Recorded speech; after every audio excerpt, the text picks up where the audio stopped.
को करु धनि प्रेम प्रणाम। अशुभ हरन मंगल करन धनी श्रीदेव चंद्र जिना। श्री प्राणनाथ निज मूलपति श्री महेराज सुनाम। तेज कुंवरि श्यामा युगल को पल पल करो प्रणाम। पल पल करो प्रणाम। चर्चा प्रारंभ होत है सुनो साथ चित दे। भजो श्री राज श्यामा श्री प्राणनाथ सखी जीवन हमारो ये।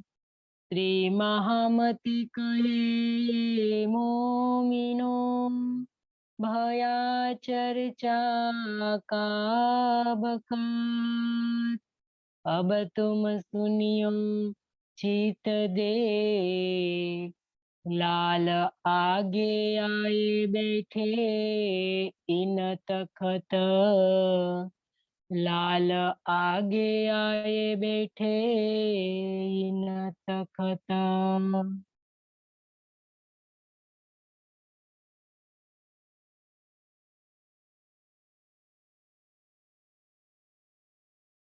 बोलिए श्री प्राणनाथ प्यारे की जय। आत्म संबंधी राजी महाराज के लाडले एवं प्यारे सुंदर साथ जी, आपके चरणों में मेरा कोटि कोटि प्रणाम। महामती श्री लाल दास जी के धाम दिल में विराजमान होकर धाम के धनी यहाँ हमें कल की बितक को याद करना है। हमें कि कल धनी ने हमें क्या बताया था। तो यहाँ कहते हैं कि कल किस प्रकार से जो वैदिक मान्यता के अनुसार और पौराणिक मान्यता के अनुसार प्रलय किस प्रकार से इस संसार में है, इस प्रकार से आगे भी बताया कि महाप्रलय में जब क्षीर सागर ही नहीं रहता है तो पार ब्रह्म कहाँ रहते हैं। संसार के कोई धर्म शास्त्रों में जो बताया है, कोई विद्वान मनीषी जन कोई नहीं खोल सके, क्योंकि जिसके पास तारतम ज्ञान होता है उनको ही पता होता है। तो जो बताया कि जब महाप्रलय हो जाएगा तब क्षीर सागर ही नहीं रहेगा तो पार ब्रह्म कहाँ रह पाएगा। पार ब्रह्म का जो ठोर है वो कहाँ है। तो ये सब बातें तारतम ज्ञान के प्रकाश में हमने कल समझी।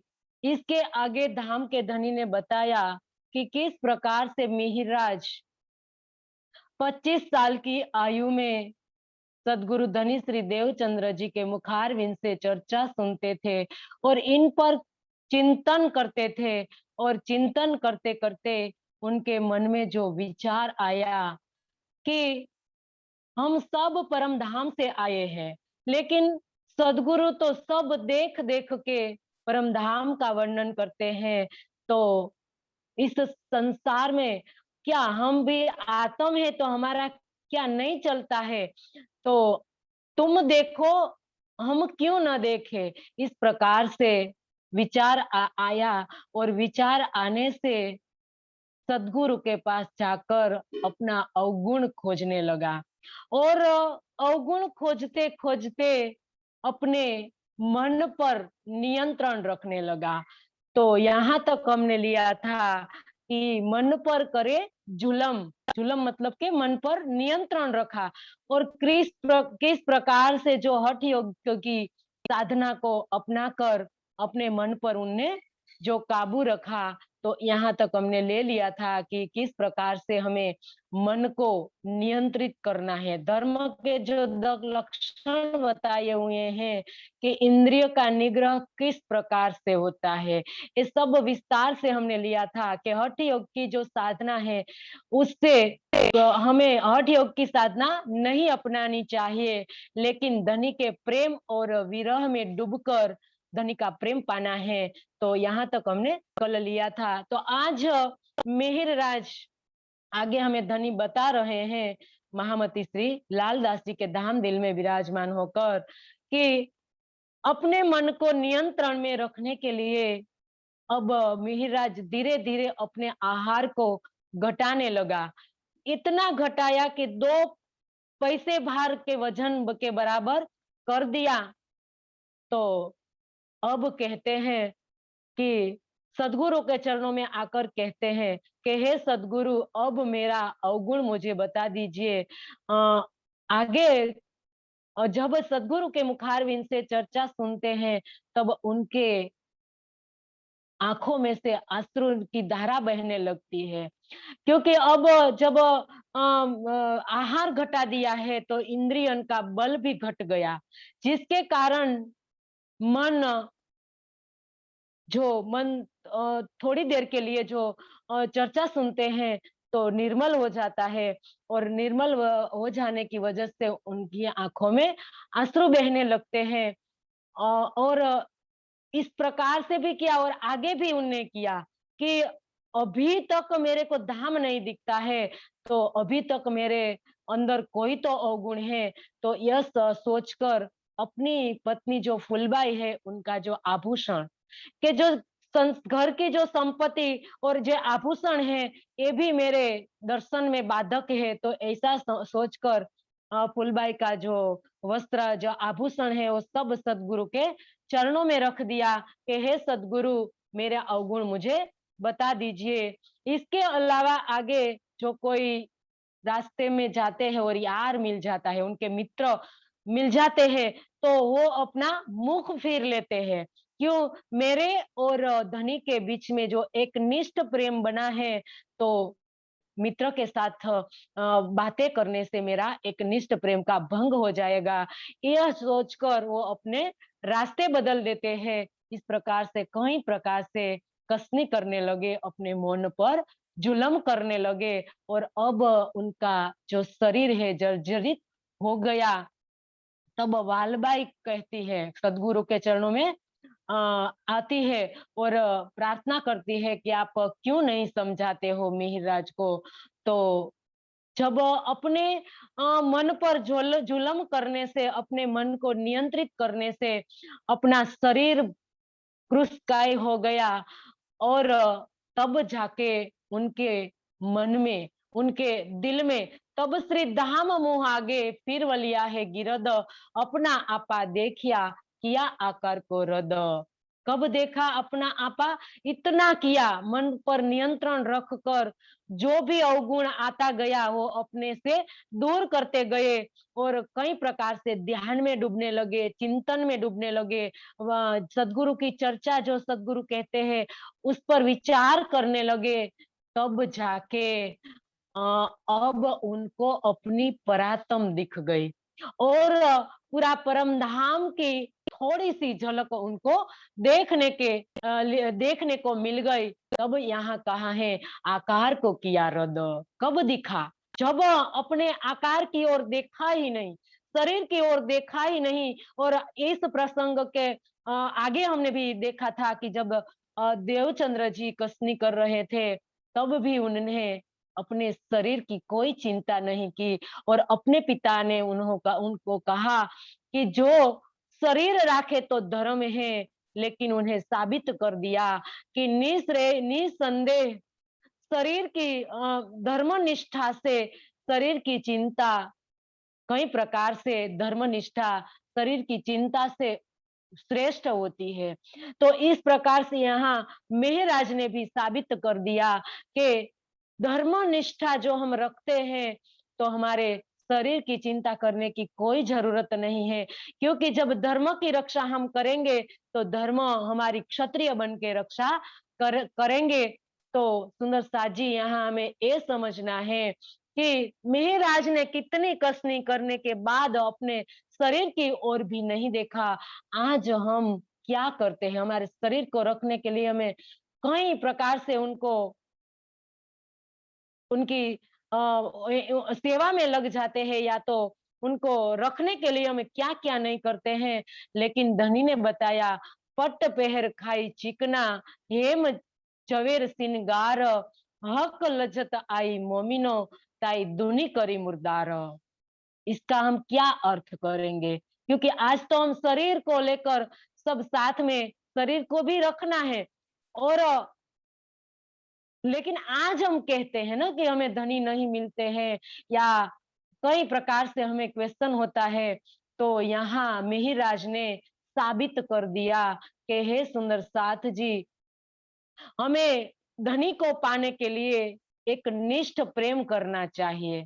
जब तक हमारा प्रेम एक निष्ठ नहीं होगा, तब तक हमें धनी प्राप्त नहीं होगे। तो इस प्रकार से सुंदर साथ जी, जो जो कहा है मन पर जुलम दिया, तो सुंदर साथ जी हमें ये समझना होगा यहाँ कि जब तक हमें धनी के प्रति एक निष्ठ प्रेम नहीं होता, और धनी के प्रेम में जब हम विरह लेकर नहीं डूबेंगे, तब तक सुंदर साथ जी मन पर नियंत्रण करने से, इंद्रिया पर नियंत्रण करने से कुछ नहीं होगा। जब हम एक निष्ठ वीर प्रेम लेकर धनी के प्रेम में डूबेंगे, तब जाके सुंदर साथनी अपने आप सब इंद्रिया स्वतः ही नियंत्रण में आ जाएगी। तो इस प्रकार से धनी ने हमें यहाँ ये बताया है। और अब हलबाई आती है कि हे सदगुरु, आप मिहिराज को समझाइए, क्योंकि एक भाई तो आप इस पूर्वे जो तन छोड़ के गोवर्धन भाई चल गए हैं, तो अब मिहिराज भी उस अवस्था में पहुंच गए हैं, तो आप उनको समझाइए। तब जाके सदगुरु उनको समझाते हैं, और सदगुरु कहते हैं कि हे मिहिराज, तुम्हारे मन में क्या है? तब मिहिराज उनको कहते हैं कि तुमको धाम देखत मुझको, मुझे अभी तक धाम क्यों नहीं दिखाई देता है? हे सदगुरु, मेरा अवगुण मुझे दिखाइए। तब तब सदगुरु उनको कहते हैं, वालबाई ने भी उनको कहा है कि हे मिहिराज, ते की क्या पहचान की है? अगर तुमने की पहचान की होती, तो तू कभी सदगुरु के चरण को नहीं छोड़ते। तो यहाँ सदगुरु देवचंद्र जी भी उनको समझाते हैं कि हे मिहिराज, अगर ते मेरी पहचान सही पहचान की होती, तो तू आज तू मेरे से एक पल के लिए भी अलग नहीं होगा। क्योंकि क्या पहचान की है तुमने मेरी? एक तन की, सदगुरु, सिर्फ सदगुरु की पहचान की है कि ये मेरे सदगुरु है, ये पहचान की है। लेकिन सदगुरु के अंदर जो युगल स्वरूप विराजमान है, ये मिहिराज को पहचान नहीं हुई थी। तो सुंदर साथ जी इसीलिए वो सिर्फ सदगुरु समझता रहा, और सदगुरु की होड़ बांधता रहा कि सदगुरु को वो धाम दिखता है, वो देख देख कर वर्णन करते हैं, तो इस प्रकार से मैं क्यों नहीं करता हूँ? तो इस प्रकार से सदगुरु के साथ होड़ बांध ली। इसी प्रकार सुंदर साथ जी यहाँ उनको देखो, यहाँ हमें ये समझना है कि मिहिर राज को धाम भी दिख गया, धाम की झलक भी दिख गई, और अपनी परातम भी दिख गई। फिर भी धनी ने कहा कि तुमने मेरी क्या पहचान की है? कहा है ना वाणी में कि 100 बरस रहो साथ में, धनी अनुभव 100 बेर। अगर हम 100 बेर 100 बार हमें धनी का अनुभव हो जाए, हमें परमहंसों के साथ रहने के लिए मिल जाए, लेकिन सुंदर साथ जी, सही पहचान जो हमें करनी है, क्या ये पहचान हमने की है सुंदर साथ जी धनी की? धनी की पहचान हमने क्या की है? हम तो धनी की पहचान किसको कहते हैं?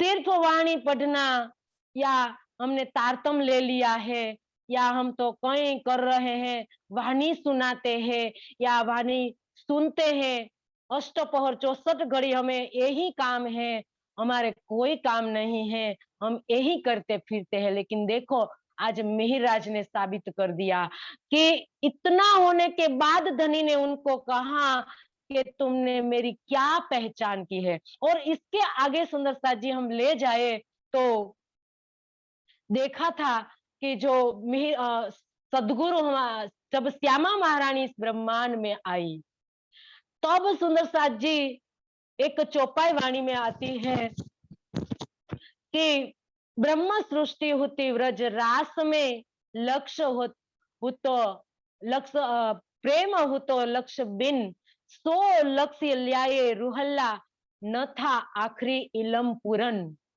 सुंदर साथ जी, क्या अर्थ हम करेंगे इसका कि आज श्यामा महारानी की पूर्ण रूप से जागनी 1735 में हुई थी। उनको भी, उनकी भी जागनी नहीं हुई थी, तब तो कहा था रुहल्ला पर गुनाह लगा। रुहल्ला ने अपने दिल में पहले सोच लिया, अपने दिल में विराजमान युगल स्वरूप की पहचान पूर्ण रूप से नहीं कर पाई, और कहने लगी कि अब इतना बड़ा कार्य धनी जी किसको देने वाले हैं। तो रुहल्ला पर गुना लग गया, और उनकी सुंदर साथ जी पूर्ण जागृति 1735 में हुई थी। क्योंकि एक चौपाई सनंद में भी आती है कि मोहम्मद कहे में हुक्मे, सब रूहे मुझ माहे, मैं चलिया अरस म्याराज को, लेकिन पहुंच ना सकिया ताहे। कई सुंदर साथ इसका मोहम्मद पर घटाते हैं कि मोहम्मद साहेब जब म्याराज के लिए गए, तब उनको दर्शन हुआ, और मेहरा मेहरा मोहम्मद साहेब के अंदर श्यामा महारानी की आत्म है, और इस चौपाई का अर्थ मोहम्मद घटाते हैं। लेकिन यहाँ दाम के धनी ने बताया है, मोहम्मद कहे में हुक्मे, सब रूहे मुझ माहे। सुंदर साथ जी, मोहम्मद के अंदर तो अक्सर की आत्म थी, इसके अंदर कहाँ सब रूहें होगी। आनंद अंग श्यामा महारानी के अंदर सब रूहें हैं। अक्सर की आत्म के अंदर रूह नहीं हो सकती है सुंदर साथी, क्योंकि ये सत का अंग है।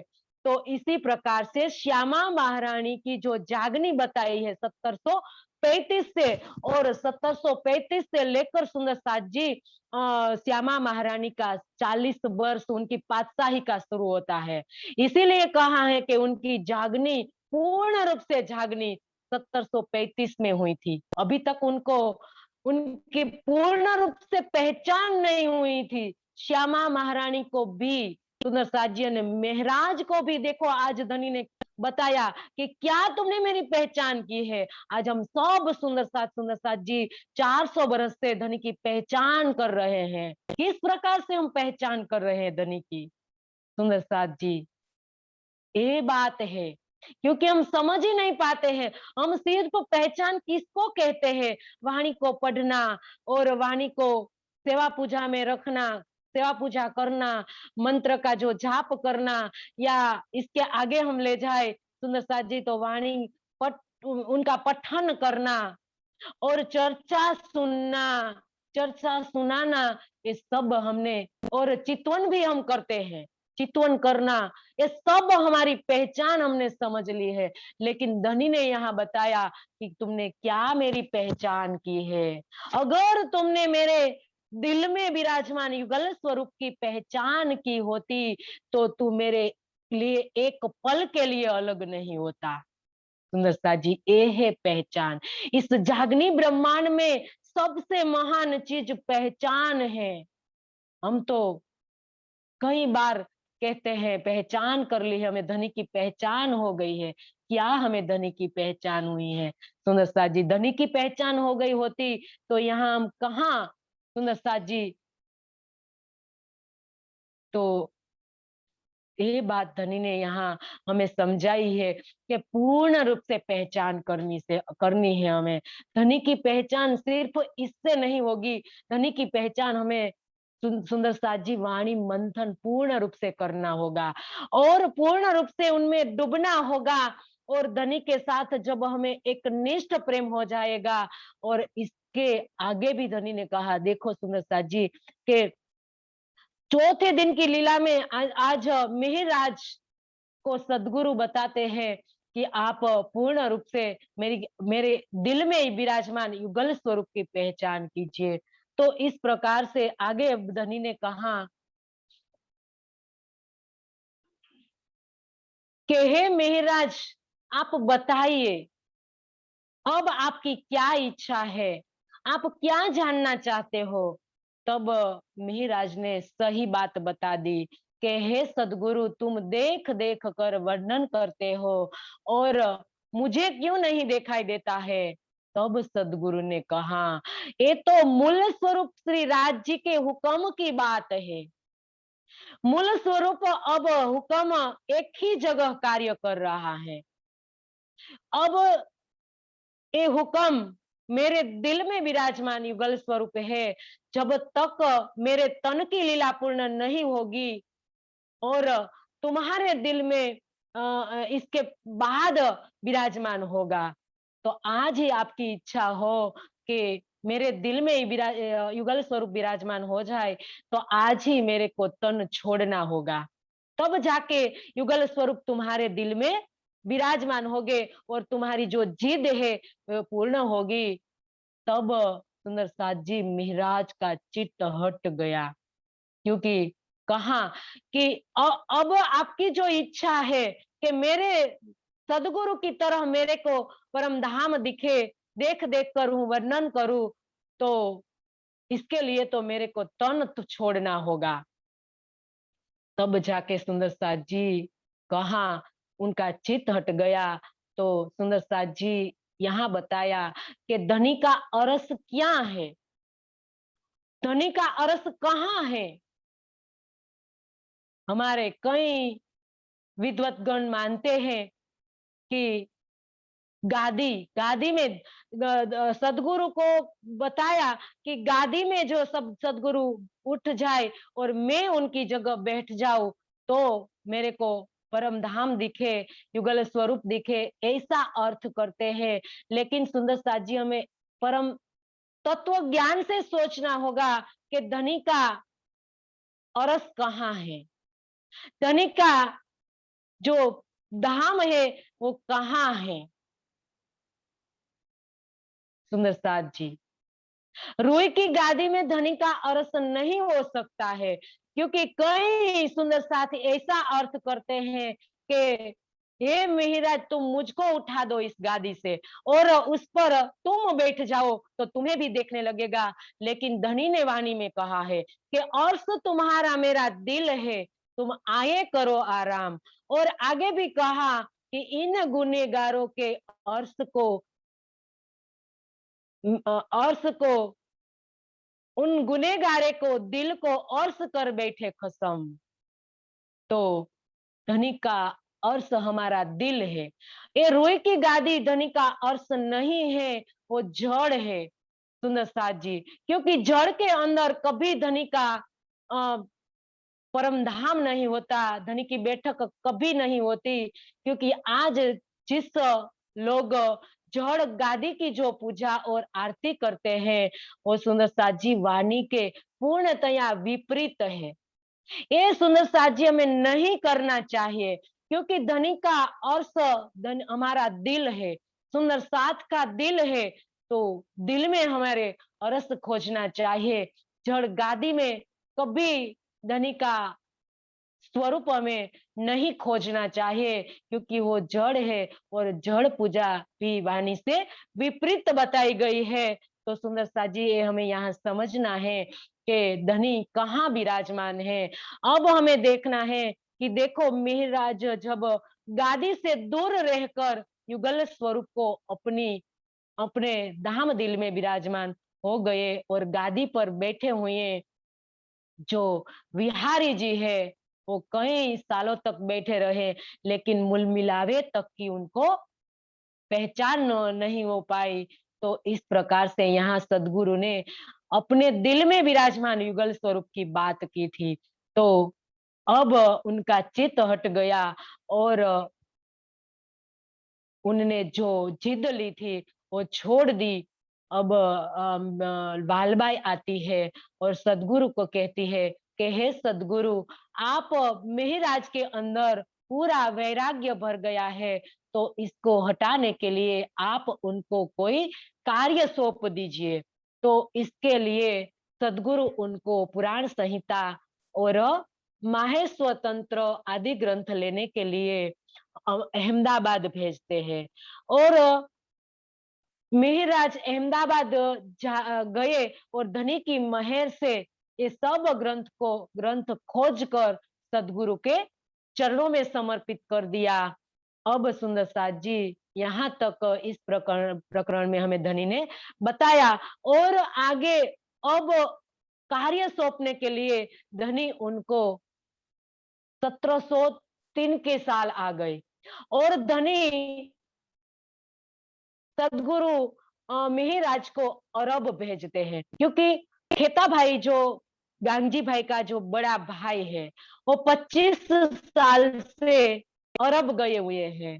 तो ये गए हुए कई साल हो गए हैं। तो अब मेहराज को भेजते हैं कि ये मेहराज आप अरब जाइए। और जब खेता भाई ने कई प्रकार से अपना जो धन है वो इकट्ठा कर रखा है, तो आप ये धन वहां जाकर ले आइए और खेता भाई को अपने अपने निज स्वरूप की पहचान करा दीजिए और तारतम की पहचान करा दीजिए। और जो उनको पहचान हो जाएगी तो सबसे बड़ी जागने की सेवा हो जाएगी, क्योंकि आज गांधी भाई के घर कई सुंदर साथ भोजन आरोगते हैं, तो कई प्रकार से धन की आवश्यकता है। तो ये जागने की आप जाकर उनको जागृत कर देंगे तो इनसे बड़ी सेवा हो जाएगी। तो इसके लिए उनको आदेश देते हैं सदगुरु, और आदेश मान लिया। सदगुरु ने आदेश दिया और मान लिया। उन्हें नहीं पूछा कि अब क्या करना है सुंदर साथ जी, के हम किस प्रकार से जाए। सिर्फ हुक्म दिया और मान लिया। सुंदर साथ जी आज ए हुक्म आज इस ब्रह्मवाणी के माध्यम से आज हमारे ऊपर आया है। छठे दिन में हम कहाँ मानते हैं वाणी का हुक्म सुंदर साथ जी। ये ही हुक्म सुंदर साथ जी जो चौथे दिन में धनी श्री देवचंद्र जी के दिल में विराजमान थे, वो पांचवें दिन में जो श्री जी के दिल में विराजमान थे, ये ही हुक्म आज छठे दिन में इस ब्रह्मवाणी के अंदर विराजमान है। तो ब्रह्मवाणी के अंदर विराजमान हुक्म को हमने क्या पहचान की है और इन हुक्म को हम किस प्रकार से मान रहे हैं। देखो मीरराज ने यहाँ दिखाया कुछ नहीं, सामने कहा कि मैं किस प्रकार से जाऊं, क्या करूं, वहां जाने से कैसे मैं जा सकता हूं, कोई क्वेश्चन नहीं उठाया सुंदर साथ जी। और सदगुरु ने कहा और मान लिया और मेहराज जाने के लिए तैयार हो गए। और सदगुरु ने एक पत्र लिख दिया सुंदर साथ जी, क्योंकि इस समय कोई फोन की व्यवस्था तो थी नहीं। तो जब मेहराज पहुंचे और बाद में सदगुरु फोन कर दे, ऐसी तो कोई सुविधा नहीं थी। तो सदगुरु ने पत्र लिख दिया, जैसे मेहराज और खेता भाई दोनों एक दूसरे को पहचान जाए। तो इस प्रकार से पत्र लेकर अब नाव में बैठ गए और नाव 40 दिन के बाद पहुंचती थी। कितने दिन? अरब के लिए प्रस्थान करने के लिए 40 दिन में नाव में बैठे और अरब पहुंचे। सुंदर सा जी आज हमें ऐसी कसनी करनी है क्या? आज हमें कुछ नहीं करना है, सिर्फ घर में एसी कमरे में बैठकर धनी ने जो कसनी करनी थी वो तो कर ली। अब हमें सिर्फ बैठकर आराम से युगल स्वरूप को हमारे दिल में बिठाना होता है, फिर भी हम ये नहीं कर सकते हैं। हम किसी को कहते हैं कि हे सुंदर साथ जी चितवन में बैठते हो, नहीं बैठा जा सकता है। हम नहीं बैठते हैं। क्यों नहीं बैठते हैं? तो किसी का फोन आने वाला होता है, या पतिदेव आने वाले होते हैं, या कोई सगे संबंधियों आने वाले होते हैं, कई बहाने होते हैं हमारे चितवन में बैठने के लिए। क्यों सुंदर साथ जी? सदगुरु का जो हुक्म मेहराज को चौथे दिन में मिला था, यही हुक्म आज छठे दिन में ब्रह्मवाणी के रूप में हमको मिला है। हमें हमारे लिए सब विशेष है। एक धनी गहरे गहरे है। हम धनी को कितने नंबर पर रखते हैं सुंदर साथ जी? और हम कहते हैं कि धनी नहीं मिलते हैं, धनी नहीं मिलते हैं। देखना सदगुरु को कितनी बार मिला, और आज मेहराज को देखना किस प्रकार से धनी दीदार देते हैं। धनी एक पल के लिए विलंब नहीं करते दर्शन देने में, वो तो तैयार बैठे हुए हैं, तत्पर बैठे हुए हैं। लेकिन हमारी चूक हो जाती है हुक्म बजाने में। हम पूरी तरह से हुक्म नहीं बजा पाते हैं, और दुख और दोष देवे साई को एक चौपाई आती है सुंदर साथ जीवानी में। अपने आप सारा दिन हमारा तन हम संसार में पछाड़ते हैं, सारा दिन उनके पीछे हम घिसते रहते हैं, और दोष देवे साई को। और दोष हम किसको देते हैं? परमात्मा को दोष देते हैं। क्या करे, परमात्मा ने दीदार नहीं दिया अभी तक, इतने साल हो गए, लेकिन परमात्मा ने दीदार नहीं दिया। लेकिन हमें अपने अंदर झांक के कभी नहीं देखा कि हुक्म बजाने में हमारी क्या कसर छूट जाती है, क्या भूल गलती हो जाती है हमारी हुक्म बजाने में।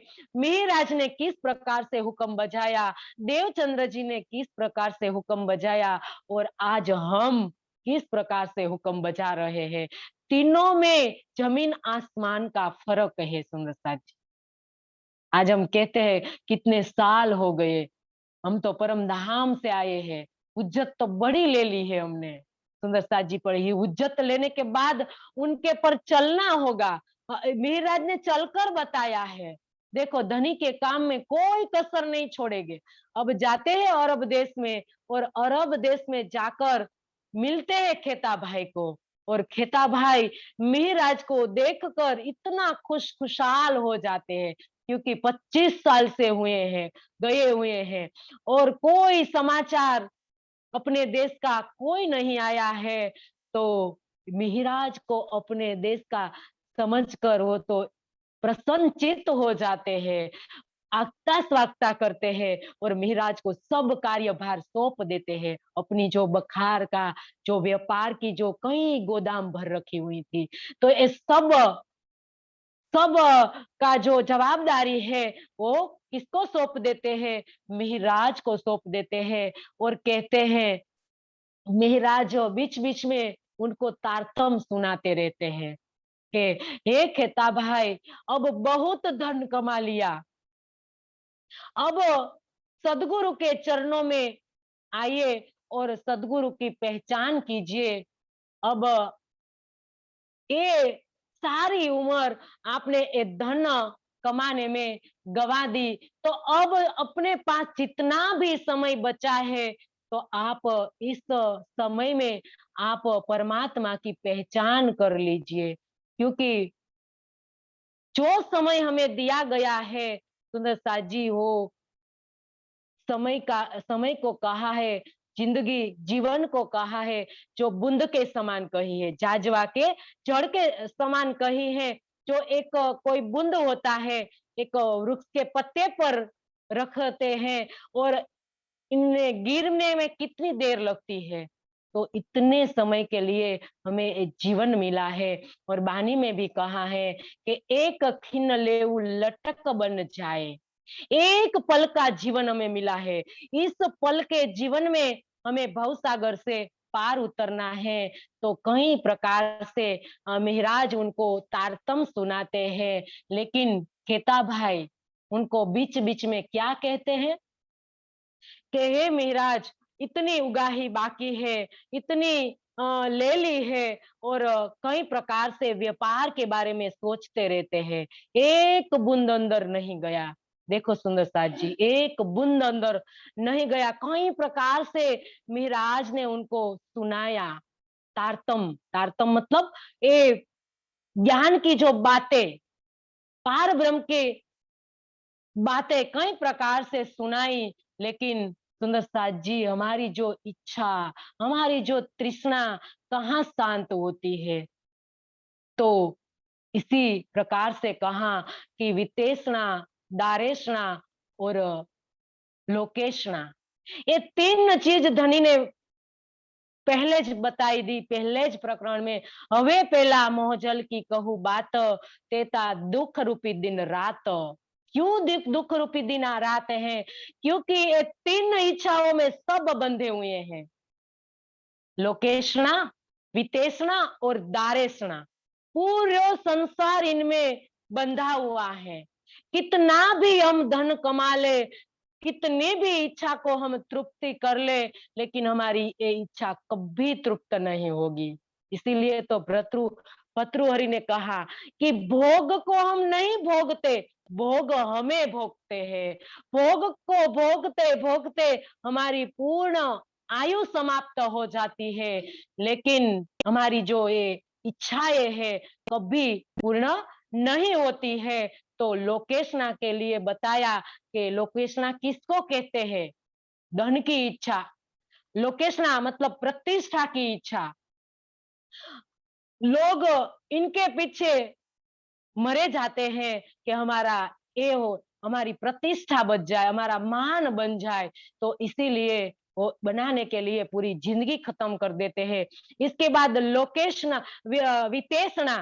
वितेषणा मतलब धन की इच्छा।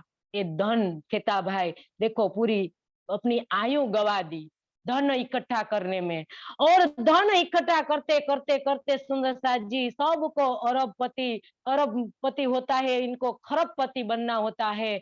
लेकिन ये भी बन जाए, लेकिन किसी को भी इनमें तृप्ति मिलती है? तो इसीलिए कहा है कि वितेषणा, धन की इच्छा। और बताई दारेषणा मतलब सगा संबंधियों का मोह। सगा संबंधियों, पूरी जिंदगी हम इनके पीछे घिस गए, हमारी पूरी उम्र इनके पीछे हमने लगा दी। जो मिट्टी के पुतले जो जिसको कहा है, वो जब हमें संसार में हम रहते हैं तब तक हमें साथ में रहते हैं, लेकिन जो अनादि काल से जो हमारा प्रियतम है, जो हम आज भी हमारा हाथ पकड़ के रखा है, अनादिकाल से जो हमारा प्रियतम है, वो तो हमारे लिए गहरा गहरा हो गया। इनके तो हमें याद करने का टाइम ही नहीं मिलता। लेकिन जो हमारे संसार के जो अभी अभी बने हैं, इस उम्र में बने हैं, अगले के ये जीव कहाँ था ये हमें पता भी नहीं था। इस उम्र में हमारे जो सब सगे संबंधी बने हुए हैं, और ये सब कुछ हमने इसको मान लिया और पूरी जिंदगी इनमें खत्म कर दी। इसीलिए कहा कि दारेशना, शिष्यों का मोह। ये दारेशना सबको परेशान करती रहती है, जो साधु संतों को भी परेशान करती रहती है। इसीलिए तो कहा मोह तत्वों का जो बताया हमें रास ग्रंथ में के पहले ही प्रकरण में बता दिया कि इसके आगे मैं क्या कहूं। चारों ओर को उन्होंने घेर रखा है इस इच्छा तृष्णाओं ने हमें। लेकिन एक जो पार ब्रह्म है, जो उनकी पहचान हो जाती है, तो इससे ये तीनों में से मुक्ति हो जाती है। तो यहाँ बताया कि बार बार जो सारे दिन जो जिसका चिंतन करता है उनके जैसा हो जाता है, जो भोग का चिंतन करता है तो भोगी बन जाता है। तो इसी प्रकार से सारी आयु, इसकी उम्र भोग का चिंतन किया, धन कमाने का चिंतन किया। तो जब सत्संग महाराज सुनाते हैं तो उगाही का विचार आता है। जो जिसका चिंतन करता है उनके जैसा बन जाता है। जो सारा दिन परमात्मा के चिंतन करता है तो परमात्मा के जैसा निर्विकार बन जाता है। लेकिन सुंदर जी यहाँ खेता भाई अपने धन के बारे में सोचते रहते हैं, तो पहचान नहीं हुई। और समय का चक्र चलता रहता है। तो 4 बरस व्यतीत हो गए और 4 बरस में अब खेता भाई का धाम गमन हो गया। अब इस तरफ खेता भाई का धाम गमन हो जाता है और वहां का जो हाकिम, जो खलीफा था, हाकिम था उस परगना का, तो उनने जो शेख सलाह था, शेख सलाह ने शेख सलाह को पता चला कि खेता भाई का कोई वारिस नहीं है, तो उनने तमाम जो उनकी संपत्ति पर सील लगा दिया और मिहिराज अपने भाई के नाते अपना भाई जाहिर करके सब उनका वारिसदार बनने के लिए जाहिर कर दिया। तो इस इसका पता शेख सलाह को चल गया और शेख सलाह उनकी हत्या करने के लिए तैयार हो गया। तो इसका पता मिहिराज को चल गया। तो मिहिराज रात को ही चल पड़े। ऐसे जंगल में हो, पहाड़ों में निकल गए और बसरा से होकर बगदाद से मस्कत पहुंचे और वहां का खलीफा के पास वो गए और 2 मास तक अपने भाई खेता भाई का धन वापस लेने के लिए फरियाद करते रहे, लेकिन किसी ने भी उनकी सुनवाई नहीं की। तो अब वापस निराश होकर वापस आ रहे थे और वापस आते थे तब एक अरब के वेश में धनी जी का जोश आ गया। देखो सुंदर साथ जी, अरब के वेश में कोई व्यक्ति को आते हुए देखा और मिहिराज निराश है और अरब के वेश में आए हुए धनी जी का जोश ने पूछा कि क्यों आज तुम इतने निराश हुए हो। सुंदर साथ जी, देख सकते हैं हमारे धनी हमें दुखी है। आज मेरे मिहिराज निराश हुए तो आए कि नहीं आए धनी। जब हम पूरी तरह से सेवा में सम, समर्पित होते हैं और जब हम निराश हो जाते हैं तब धनी को आना ही पड़ता है, क्योंकि धनी नहीं देख सकते हैं हमें दुखी। फूल दुख न दो फूल पाखड़ी, देखूं शीतल नैन। हमारे धनी इस ब्रह्मात्माओं को दुखी नहीं देख सकते हैं। आज मिहिराज निराश हुए हैं तो उनकी रक्षा करने के लिए जोश को भेज दिया, उनके सहायक बनने के लिए। और सुंदर साथ जी, तो ये सोचना है पूर्ण रीते समर्पित। अगर हम सेवा कर रहे हैं तो पूर्ण रूप से समर्पित होना है। आज हम कहते हैं कि कई हम धनी को पाने के लिए कई प्रकार से हमने कसनी की, लेकिन कहीं न कहीं हमारा ईमान संसार के प्रति ज्यादा होता है। पूर्ण रूप से आज मिहिराज समर्पित है, तब जाके धनी ने उनका जोश को भेजा और आरब के रूप में आए हुए जो व्यक्ति उनको पूछते हैं कि हे मुसाफिर, आज क्यों इतना निराश होकर तू लौट रहा है। इतने अपनेपन से कहा, इतने प्यार से कहा।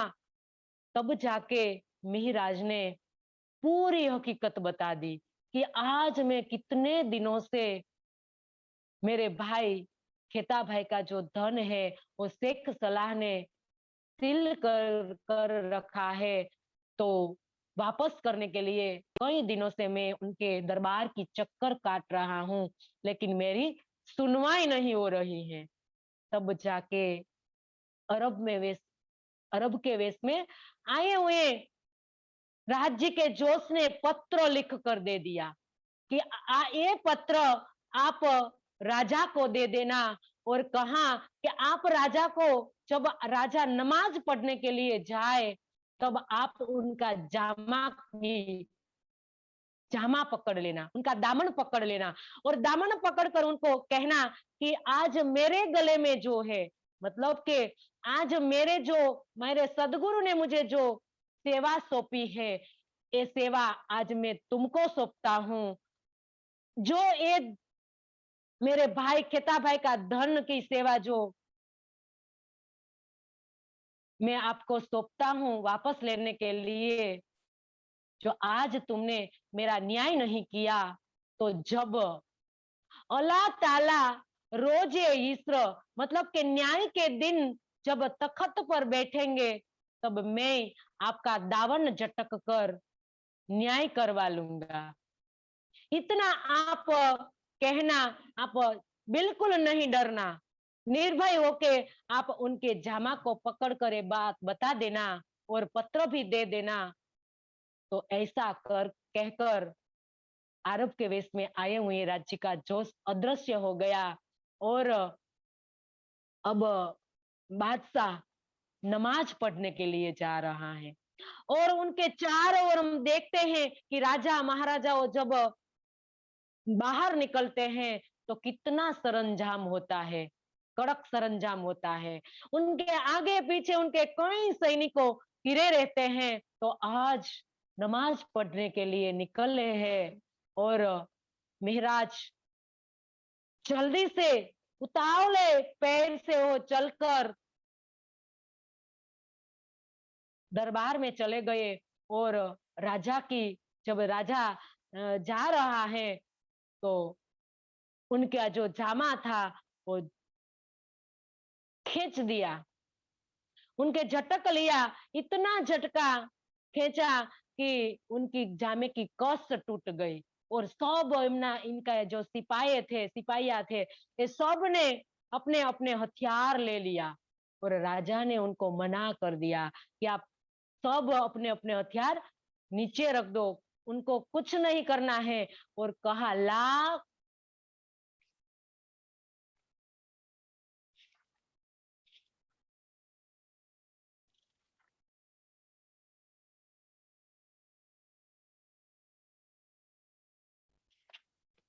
ला तखौफ या बनी, ला तखौफ या बनी मतलब के बेटा डरो नहीं, आपको जो भी बताना है आप निर्भय होके मुझे बता दीजिए।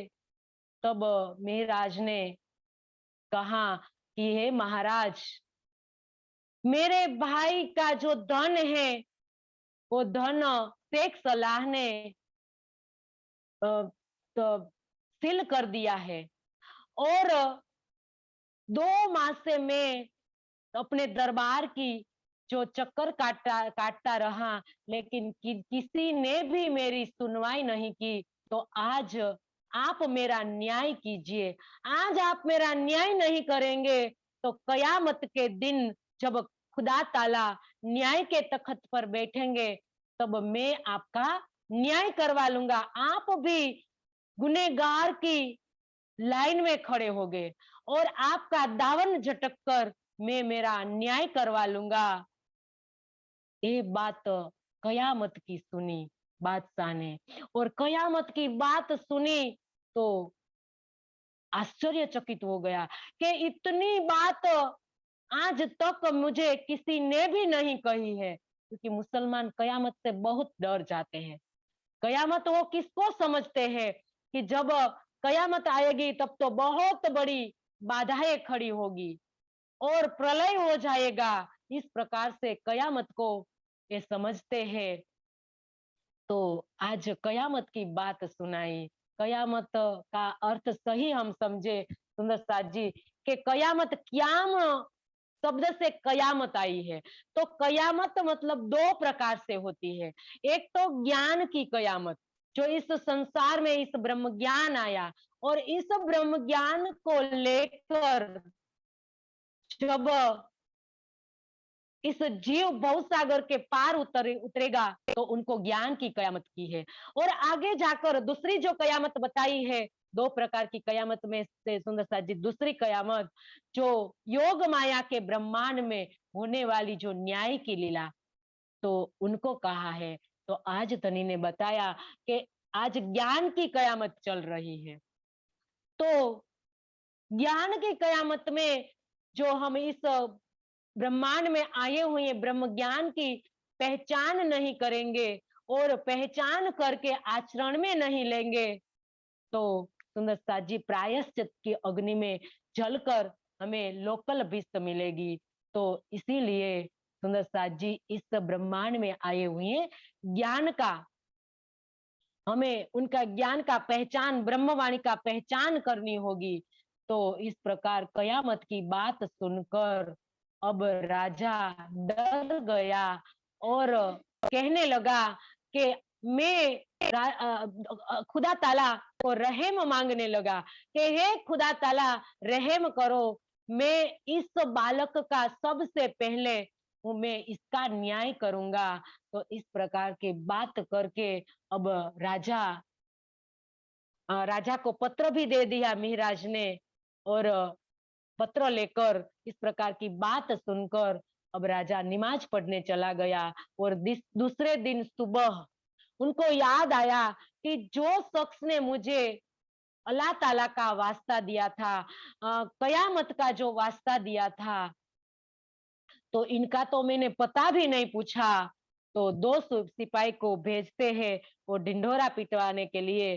तो सिपाही जाते हैं और ढिंढोरा पिटाते हैं कि वो शख्स कौन है जो कल राजा के जामे की कस तोड़ी थी। तब सामने से मिहिराज आते हैं कि वो मैं ही हूँ। तो दोनों सिपाही उनके दोनों हाथ पकड़कर राज्य दरबार में ले जाते हैं। तब राजा हुक्म करते हैं कि हे सिपाही आप उनको छोड़ दो और इस प्रकार से वो सही तरीके से सही सलामत दरबार के राजा के सामने हाजिर होते हैं और राजा उनको प्रेम से पूछते हैं कि आपके दरबार में सुंदर साथ जी क्या पूछा कि आपके राज्य में कैसा चल रहा है। इस प्रकार से प्यार भरी बातें की। सुंदर साथ जी देखो कैसा आत्म बढ़ रहा होगा जब राजा की कस तोड़ी, जामे की कस तोड़ी। आज हमें ये सोचना है कि कैसा आत्म बढ़ रहा होगा मेरी मिहिराज के अंदर। आज हम नरेंद्र मोदी को मिलना हो ने तो भी कई दिनों से है विचार करते हैं। आज हमारे ये ब्रह्म ज्ञान के बारे में हमें उनको बात पहुंचानी है। तो कितने दिनों से कितने महीने हुए ये बात सोच रहे हैं, लेकिन नरेंद्र नरेंद्र मोदी तक हम नहीं पहुंच पाते हैं। आज देखो हमारा आतंबड़ और उनका आतंबड़। वो राजा भी कहाँ हिंदू राजा थोड़े ही था, कट्टर दुश्मन जो बताया, जो मुसलमान कट्टर होते हैं, वो ये राजा के सामने जाकर उनका जामा खींच लिया। क्यों खींचा सुंदर साथ जी, क्यों खींचा? आती है बात समझ में? सेवा के लिए अपने सदगुरु का हुक्म का पालन कर रहे थे और अपने भाई खेता भाई का धन जो शेख सलाह ने ले लिया था तो छुड़वाने की सेवा कर रहे थे, सेवा के लिए आए हैं। आज हमने सेवा कितनी सहजता है से समझी है समझी है ना। आज हम सेवा के कोई सुंदर साथ को कुछ कर दे तो हम सेवा समझते हैं, ये सेवा ही है सुंदर साथ जी। लेकिन इसके बाद की जो सेवा हमें थोड़ी इसके आगे कठिन सेवा मिलती है ना, तब जाके हम करें, तब जाके सुंदर साथ जी हम मिहिराज के जो रास्ते पे चलने के लिए हम काबिल होंगे। ये बताया धनी ने, वितक ये बताती है सुंदर साथ जी। सिर्फ उनका प्रसंग नहीं है, एक बार हमें देख लेना है, वहां मिहिराज के स्थान पर हमें खड़े हो जाना है कि राजा की कष्ट तोड़ना कितना कठिन हुआ होगा। वहां उनके दरबार में जाना। आज हमें कोई आतंकवादी के बीच में कोई खड़ा कर दे कि आज आतंकवादी को आपको ब्रह्म ज्ञान सुनाना है, तो आपको आपकी बहादुरी का पता चल जाएगा कि हम कितने बहादुर हैं। हम बोलते हैं ना चौपाई सुंदर साथ जी जाको आग वाग नाग ना डरावे। बोलते हैं हम, कहाँ आत्मसात करते हैं, कहाँ हम चरितार्थ कर पाते हैं। ये है निर्भयता, ये है आत्मबल, इनको कहते हैं आत्मबल। तो इस प्रकार से सुंदर साथ जी दरबार में हाजिर हुए हैं और हाजिर होकर निर्भय होके सब बातें बताते हैं। और राजा अब पूछते हैं कि हे मिहिरराज, बोलो आप, क्या आपकी समस्या थी। तो मिहिराज बताते हैं कि हे राजा,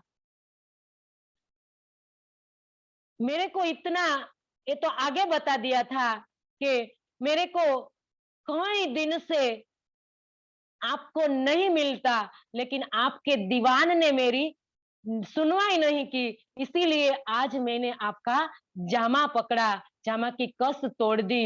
ये वहां कहा था, लेकिन आज अब बताया उन्होंने कि ऐसे हमारे राज्य में ऐसे ही हम राजा को मिलते हैं। तो मैंने सोचा कि चलो मैं जाकर आपको मिल लूं। तब राजा समझ गए कि कल तो उन्हें कहा था कि अपने दीवान ने 2 महीने चक्कर काटे दरबार के, दीवान के, दरबार के, लेकिन किसी ने सुनवाई नहीं की। आज ये मेरे दीवान को बचा रहा है। कितना हिंदुस्तान के लोग कितने दयालु और कितने नेक होते हैं कि वो किसी पर कष्ट नहीं आने देते हैं।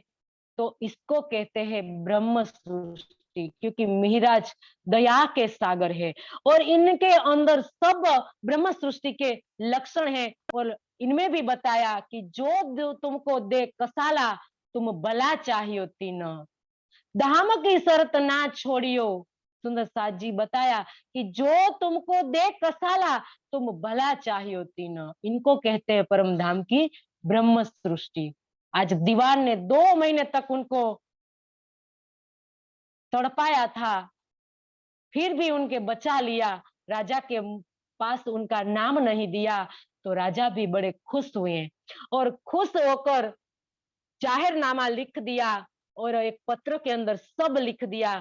शेख सलाह को ऑर्डर किया कि हे शेख सलाह, जो खेता भाई का सारा धन है वो सब के सब आपको इनको मिहिरराज को वापस करना है। अगर आपने इस हुक्म मिलते ही नहीं वापस किया तो मैं आपको फर्ज से उतार दूंगा, आपकी जड़ मूड़ निकाल दूंगा, मतलब कि आपको फर्ज से निकाल दूंगा। तो इस प्रकार का हुक्मनामा लेकर 2 सिपाही को मिहिरराज के साथ में भेज दिया।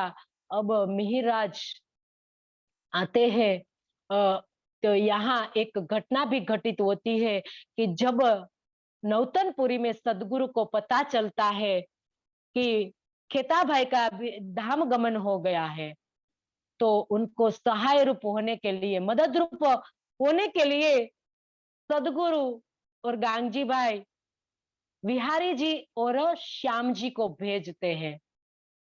और श्याम जी और बिहारी जी दोनों एक जैसे कैसे हैं, दोनों नकारात्मक विचार वाले, दोनों मिहिराज की बुराई करने वाले, एक नीम और दूजा करेला, इस प्रकार की नकारात्मक विचार वाले दोनों आ पहुंचे अरब और मिहिराज को मिलते हैं। और मिहिराज ने सब हिसाब किताब के जो भी धन था वो सब दे दिया और कहा कि अभी थोड़ी, अभी कई उगाही बाकी है, बची है, तो मैं आपको मैं लेकर नौतनपुरी आपके पीछे ही आता हूं।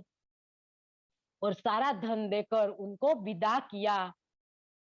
अब आते हैं नौतनपुरी और नौतनपुरी आकर बिहारी जी सदगुरु को कई प्रकार से कहते हैं कि हमें कुछ नहीं, मिहिराज ने कुछ नहीं दिया, मिहिराज ने खेता भाई का सब धन हड़प कर लिया है और कई प्रकार की बुराया सदगुरु को कही, लेकिन सदगुरु और गांगजी भाई दोनों को पता था मिहिराज के उज्जवल चरित्र का, कि ये तो उनके ऊपर दोष देना मतलब सूर्य के आगे धूल उड़ाना जैसे है। तो सदगुरु मौन रहे, लेकिन गांगजी भाई ने श्याम जी को बड़ा फटकारा। तो अब सुंदर सा जी यहाँ आते हैं कि जब शेख सलाह को हुक्म मिलता है, शेख सलाह उनकी सब जो मिल्कत सिल की थी, सब उनकी सब जो चाबी थी सौंप देते हैं मिहिराज को, लेकिन उनका मन का जो पाप था वो नहीं गया और कई गोदाव में आग लगा दी। तो जितना भी बचा था धन, इतना धन लेकर अब मिहिराज नौतनपुरी आते हैं, और नौतनपुरी आते हैं तो इसका पता किसको चलता है? सबसे पहले श्याम जी और विहारी जी को चलता है कि अब आएगा तो सदगुरु को मिलेगा तो हमारा सब पाप, जो भी चोरी की है वो सब खुल जाएगी। तो इसके लिए वो वालबाई को उकसाते हैं और वालबाई को कहते हैं कि हे वालबाई, अब मिहिराज आने वाले हैं, वो सदगुरु के पास तो नहीं पहुंचना चाहिए। तो ऐसा कहकर वो चले जाते हैं।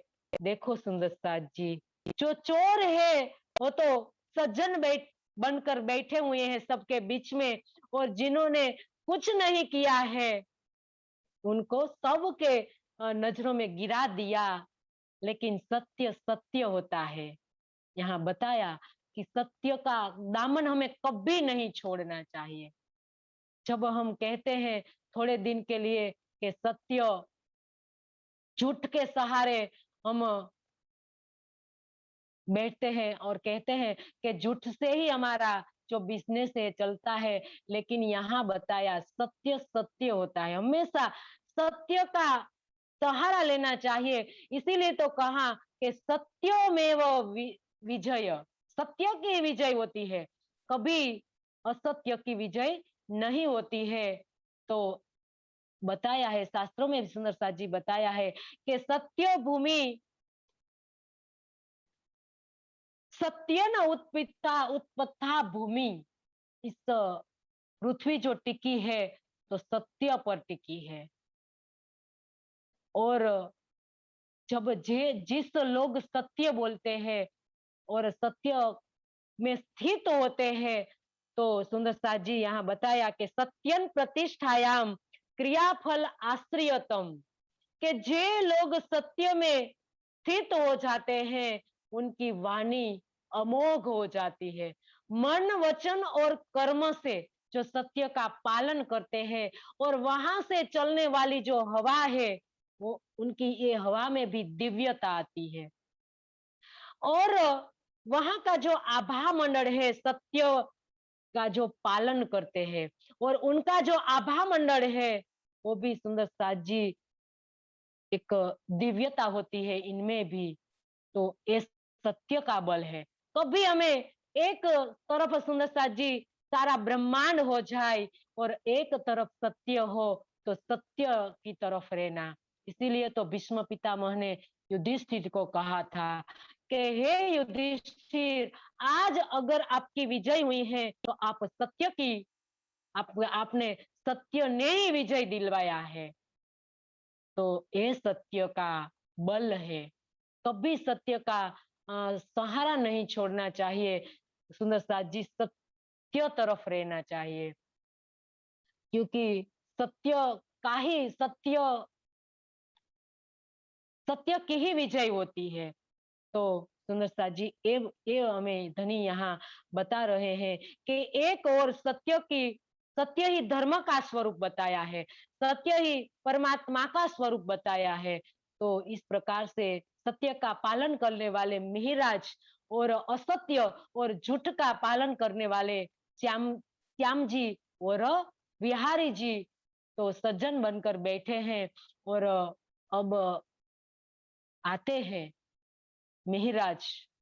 और जहां नाव उतरती है और वहां राजा ने अपने पैरों को बैठा दिया और मिहिराज को पकड़ लिया और सब पूछताछ की।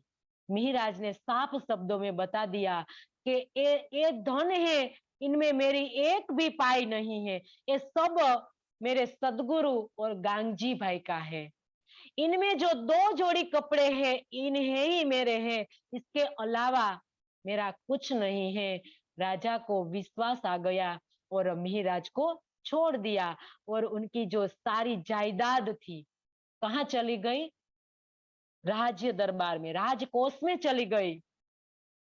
सुंदर साथ जी, एक पाई खेता भाई की एक पाई जागने की सेवा में नहीं लग पाई। क्यों नहीं लग पाई सुंदर साथ जी? क्योंकि खेता भाई की कमाई ऐसी थी, अंधाधुंध व्यापार में उन्होंने अधर्म से जो धन कमाया था, तो ऐसा धन कोई कभी सदगुरु के सेवा में नहीं आ पाया। तो यहाँ हमें बताया है कि जो अधर्म से पाया हुआ धन अनर्थ कहलाता है, जो धर्म से धन पाया है वो अर्थ कहलाता है। इसीलिए कहा कि जो धन हमें पाना है धर्म से पाना है और धर्म की विजय होती है। और लक्ष्मी भी कहाँ रहती है? तो ये भी बताया कि लक्ष्मी पागल गाय की तरह कहीं नहीं ठहरती है। एक वो चंचल है, वो कहीं नहीं ठहरती है, लेकिन कहाँ ठहरती है? जहां धर्म होता है वहां लक्ष्मी रुकती है। तो इसीलिए बताया, यहाँ धनी ने शास्त्रों में भी बताया है कि उत्साह संपन्नम अगर्ध अगर्धभ सूत्रम क्रिया विधचम व्यसनेम सुक्तम सुरम कृतम विधिम च लक्ष्मी यादे निवासितो। लक्ष्मी कहाँ निवास करती है? जहां धर्म है वहां लक्ष्मी निवास करती है। लेकिन लक्ष्मी, देखा यहाँ बताया कि उत्साह संपन्नम, जहां उत्साह है, उत्साह से संपन्न है, वहां लक्ष्मी टिकती है। और अगर्धव सूत्रम यानी कि शीघ्र कार्य करने वाला हो, वहां लक्ष्मी टिकती है। और क्रिया विधि के क्रिया की विधि को जानने वाला है, वहां रहती है। और व्यसने सुक्तम, व्यसनों से दूर रहने वाला है, जो व्यसनों से दूर रहता है वहां लक्ष्मी आती है। और बताया सुरम मतलब बहादुर हो, कृतज्ञम यानी कि दूसरे को उपकार को मानने वाला हो, मित्रम मतलब के पक्की मित्रता को निभाने वाला है। लक्ष्मी यादे निवासी तो यानी कि लक्ष्मी यहाँ वास करती है। इतना जो हमारे अंदर गुण होता है तो लक्ष्मी अपने आप चली आती है कि हमें शरण दो, हमें शरण दो। आज हम लक्ष्मी को कैसे पूजा करते हैं? आज हमारा हिंदू समाज लक्ष्मी का किस प्रकार से पूजा करते हैं कि धनतेरस के दिन के अंदर लक्ष्मी को धूप से दीप से नहलाकर टोहलाकर सेवा करते हैं। लेकिन किसी ने लक्ष्मी का गुण का अनुसरण नहीं किया, लक्ष्मी की गुण नहीं लिया और सिर्फ इस प्रकार से सेवा करते रहे, पुरुषार्थ को छोड़ दिया। सबने क्या करा? सिर्फ लक्ष्मी को सेवा किया, लक्ष्मी की, और पुरुषार्थ को छोड़ दिया। लेकिन पुरुषार्थ के पीछे लक्ष्मी चलती है, नहीं के लक्ष्मी के पीछे पुरुषार्थ चलता है। तो सुंदर साथ जी, आज हिंदुस्तान ने पुरुषार्थ करना छोड़ दिया और लक्ष्मी की सिर्फ सेवा करने लगे, तो आज धन के लिए हो देखो आज कितनी मथामण कर रहे हैं। और आज विदेशी लक्ष्मी की पूजा नहीं करते हैं, क्या करते हैं विदेश के लोग? पुरुषार्थ करते हैं। तो पुरुषार्थ करने के लिए सुंदर साथ जी आज आज हम भाग्य का दोष देकर पुरुषार्थ नहीं करते और लक्ष्मी की सिर्फ पूजा करते, तो इससे तो लक्ष्मी नहीं आती है। लक्ष्मी के गुण की पूजा करना चाहिए। जब हम लक्ष्मी के गुण की पूजा करेंगे, उनका अनुसरण करेंगे, तब लक्ष्मी अपने आप चली आएगी। और जब हिंदुस्तान के लोग अधर्म का जो पंथ है वो छोड़कर धर्म के जो रास्ते चलेगा, धर्म का लक्षण का अनुसरण करेगा, तो अपने आप लक्ष्मी आएगी। अपने आप हिंदुस्तान में से भ्रष्टाचार हट जाएगा। क्योंकि आज हम क्या करते हैं? आज हम एक सब्जी वाले, दूध वाले से लेकर बड़े बड़े कर्मचारी को आप ले, तो सब क्या करते हैं? चोरी करते हैं। अस्तेय बताया है, धर्म का लक्षण बताया अस्तेय, और अस्तेय में बताया अस्तेय प्रतिष्ठायाम सर्व सर्व लक्षणम सुवर्णम। बताया कि आज हम अस्तेय मतलब चोरी नहीं करने का, जो हम अस्तेय में हम स्थित हो जाएंगे। मन, वचन और कर्म से जब हम चोरी छोड़ देंगे, तब स्वतः हमें अस्तेय का गुण हमारे अंदर आ जाएगा। और सुंदर साथ जी भ्रष्टाचार हट जाएगा। क्योंकि आज कई प्रकार से लूट फाट, चोरी, डकैती, हत्या कई प्रकार से आज हिंदुस्तान के लोग करते हैं और झूठ बोल के धन कमाते हैं। तो ऐसा धन अनर्थ कहलाता है और विनाश की ओर ले जाता है। तो आज सत्य धर्म का लक्षण है। तो धर्म इसको कहते हैं। तो इस प्रकार से सुंदर साथ जी यहाँ बताया कि खेता भाई का जो धन था वो अधर्म से कमाया हुआ धन था, तो ये सेवा के कार्य में नहीं आ पाया। और अब आगे बताया कि अब मिहिरराज को राजा ने छोड़ दिया है, ये पता वालबाई को चला। तो वालबाई अपना पाप छुपाने के लिए सुंदर साथ जी देखो, एक झूठ आज हम बोलते हैं तो इसके पीछे हमें कितना झूठ बोलना पड़ता है। आज बिहारी जी और श्याम जी ने झूठ बोला और ये झूठ आज वालबाई ने राजा को सुनाया और राजा ने भी मिहिराज को छोड़ दिया, क्योंकि सत्य का ही विजय होता है। तो आज वालबाई दूसरा झूठ बोलने जा रही है। सदगुरु के पास आई, दौड़ी दौड़ी सदगुरु के पास आती है और सदगुरु को कहती है, क्योंकि आज उनको पता चल गया कि आज मिहिराज जो आ जाएगा और सदगुरु को मिलेगा, तो निश्चित है कि हमारी सब जो झूठ है वो खुल जाएगा। तो इसकी वजह से वो सदगुरु के पास आती है कि ये सदगुरु, आज आपने जो मिहिराज का प्रणाम स्वीकार किया, तो मैं कुआं में कूद कर मेरी आत्महत्या कर लूंगी। सुंदर साथ जी ये सभी बात खटरुति में लिखी गई है। खटरुति में सभी विरह का जो प्रकरण उतारा गया है, ये सब बात खटरुति में विरह के रूप में बताया है। तो आज बताया कहे कह वालबाई बता रहे हैं कि सदगुरु आपको मिहिराज का प्रणाम नहीं स्वीकार करना है। और मिहिराज सदगुरु के चरणों में आते हैं। सदगुरु ने पर्दा कर लिया, तुमने पर्दा किया, आई वसंत की रुत। तो हर ऋतु में सुंदरता जी 2 साल नौतनपुरी में रहते हैं, सदगुरु के चरणों में नहीं आते हैं, इतनी विरह करते हैं। तो इस प्रकार से सुंदर साथ जी प्रणाम नहीं स्वीकार किया।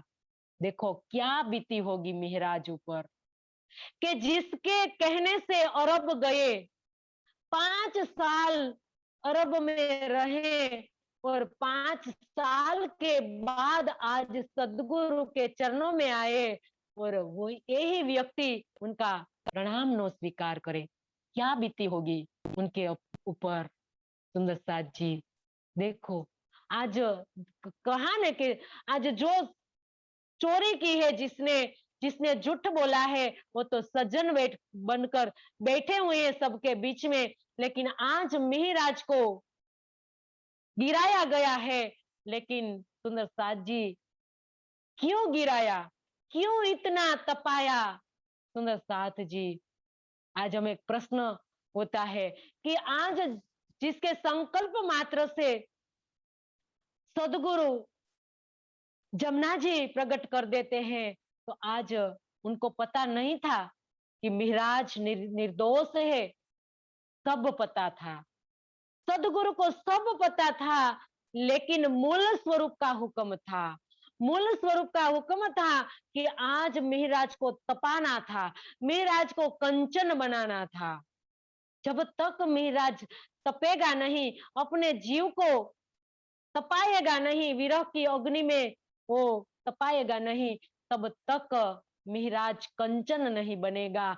और कंचन नहीं बनेगा तब तक आगे की जो भूमिका बनानी थी, वो भूमिका नहीं बनेगी। क्योंकि आगे ब्रह्मवाणी उतारनी है, आगे उनके दिल में युगल स्वरूप को बिठाना है, युगल स्वरूप को बिठाना है। तो सुंदर साथ जी दिल को कितना पाक करना होगा, दिल को, जीव को कितना निर्मल बनाना होगा। आज तपाया जा रहा है, मिहिराज के जीव को तपाया जा रहा है। क्योंकि हिमालय का तपे हुए आए हुए जीव है, मरु राजा का जीव है, फिर भी तपाया जा रहा है विरह की अग्नि में। सुंदर साथ जी इसीलिए मिहिराज के दिल को तोड़ना था। मिहिराज को दिल जब तक टूटेगा नहीं, संसार से अकेला नहीं हो जाएगा और उनका दिल टूटेगा नहीं, तब तक उनके दिल के अंदर विरह नहीं भरेगा, तब तक उनके दिल के अंदर युगल स्वरूप नहीं बैठ पाएगा। तो इसीलिए आगे की भूमिका को तैयार करने के लिए मिहिराज के जीव को तपाया जा रहा है।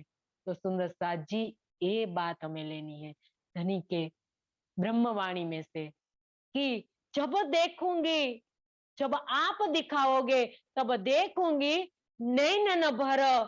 धनी हमें संजम संजमे पिला रहे हैं। हमें हमारा जो जीव जब तक परिपक्व नहीं हो जाएगा, तब तक हमें दीदार नहीं होगा। लेकिन हमें ये भी नहीं सोचना है कि धनी का हुक्म के सहारे हमें बैठे भी नहीं रहना है। हुक्म के दोष दे कर बैठ नहीं सके मोमिन, मोमिन हुक्म के सहारे हमें नहीं बैठना है। सुंदर सा जी हमें परिश्रम करना है, जिस प्रकार से मिहिराज ने किया है, पूर्ण तरह से सेवा सेवा की है। सुंदर सा जी निष्ठा निभाई है, सत्य का सहारा नहीं छोड़ा। इस प्रकार से हमें आगे आगे आगे आगे बढ़ना है। अब सुंदर सा जी अब प्रणाम नहीं स्वीकार किया, कई प्रकार से मिहिराज ने रुदन किया, विरह किया, फिर भी मिहिराज देवचंद्र जी ने अपने ऊपर जो ओढ़ रखा था कपड़ा, वो नहीं उठाया, एक बार भी मिहिराज की तरफ देखा नहीं। मिहिराज भारे हृदय अब अपने भाई सावलिया के घर आते हैं और 2 मास तक विरह करते हैं। उनके अंदर से भी सुंदर साथ जी एक टिप्स उठती है कि क्या सदगुरु को कुछ पता नहीं था कि मैं निर्दोष हूं? आपने उन्होंने क्या क्यों देखा? बिहारी जी और श्याम जी की बात पर उन्हें क्यों विश्वास कर लिया? वाहलबाई की बात पर उन्हें क्यों विश्वास कर लिया और देखा ही नहीं कि मैं निर्दोष हूं? एक बार अगर मेरा प्रणाम स्वीकार कर लिया होता, तो ऐसी कई प्रकार से विचार करके वो अपने घर चले गए और अंदर से उन्हें निश्चय कर लिया कि अब आगे जब तक सदगुरु नहीं बुलाएंगे, तब तक मैं उनके चरणों में नहीं जाऊंगा। तो इस प्रकार से सुंदर साथ जी मान, जिनको अहंकार कहा, जिनको क्या कहा, मैं खुदी कहा, तो ये मैं खुदी अहंकार महान महान हम कहते हैं कि मान आ गया उनके अंदर कि अब मैं निर्दोष था, मेरे अंदर कोई अवगुण नहीं था, फिर भी सदगुरु ने मेरा प्रणाम स्वीकार नहीं किया। सुंदर साथ जी, इतना भी हमारे अंदर मैं खुदी रह जाती है ना सुंदर साथ जी। मैं खुदी मतलब अहंकार, अहंकार के अंदर अस्मिता छिपी होती है कि मैं हूं। इतना तो मिहिराज को पता था कि मैं निर्दोष था, इतना भी सुंदर साथ जी मैं खुद ही उनके अंदर रह गई, तो भी धनी और उनके बीच में पर्दा, इतना माया का पर्दा आ गया। सुंदर साथ जी देखो, अभिमान और स्वाभिमान दोनों में अंतर है। अभिमान सुंदर साथ जी संसार का होता है, धन का, रूप का, मान का, प्रतिष्ठा का, ये अभिमान कहलाता है। लेकिन स्वाभिमान हमारे स्व का होता है। उनको हमारे जो स्व का जो होता है उनको स्वाभिमान कहते हैं। अभिमान नहीं करना है लेकिन स्वाभिमान नहीं खोना है।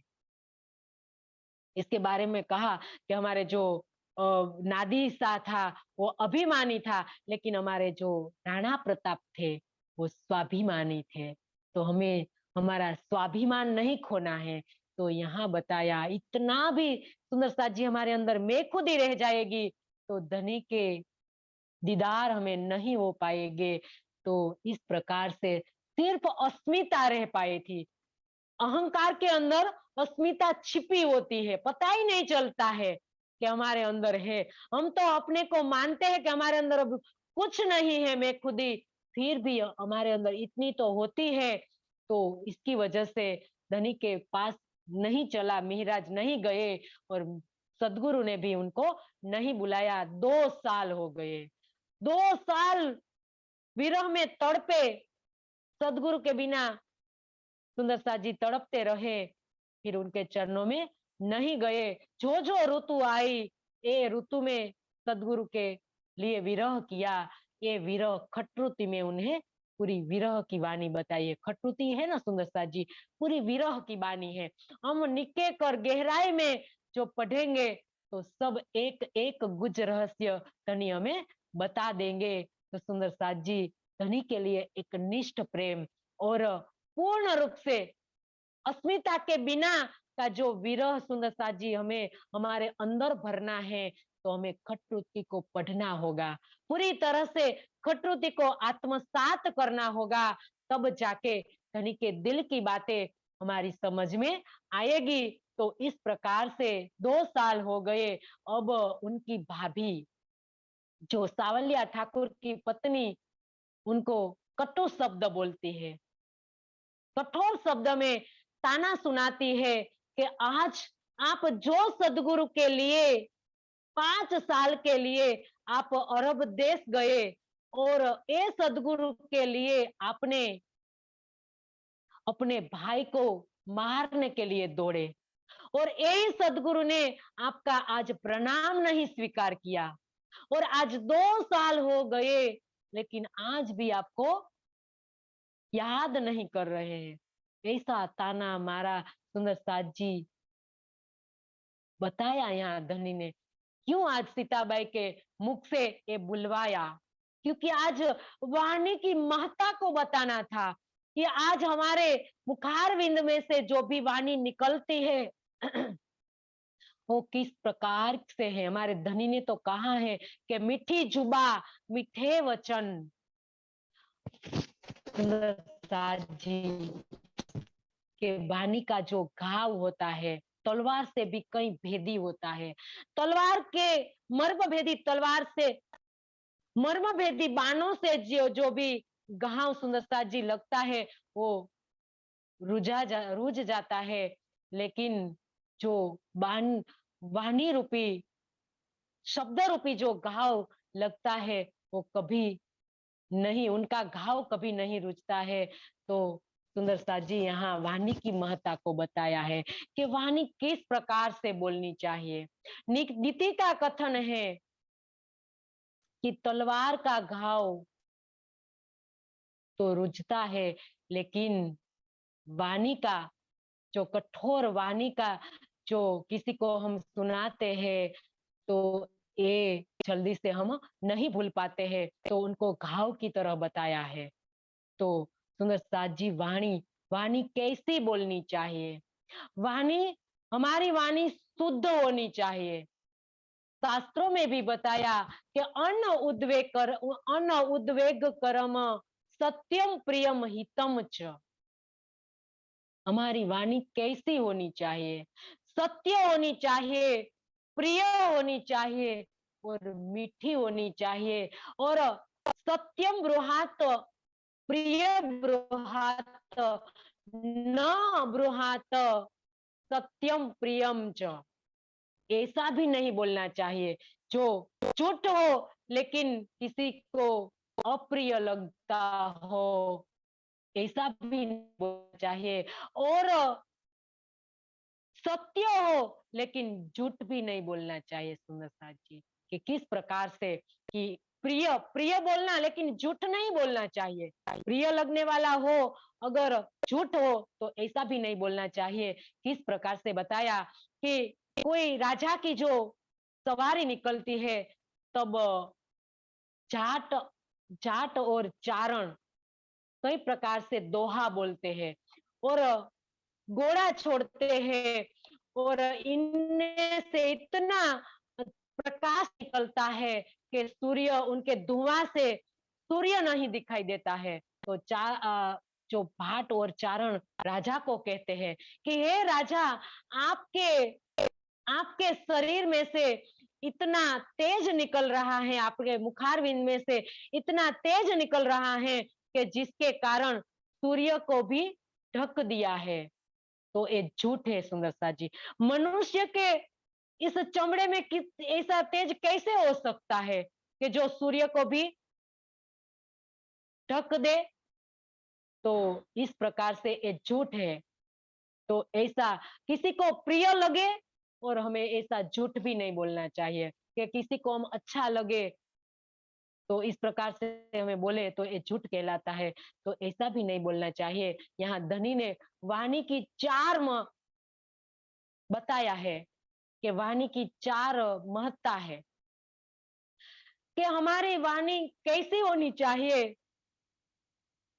कि जो बताया कि व्यर्थ बोलने से ज्यादा हम मौन रहे। व्यर्थ बोलने से तो अच्छा है कि हम मौन रहे। ये वाणी की पहली प्राथमिकता है। चार प्राथमिकता वाणी की बताई है।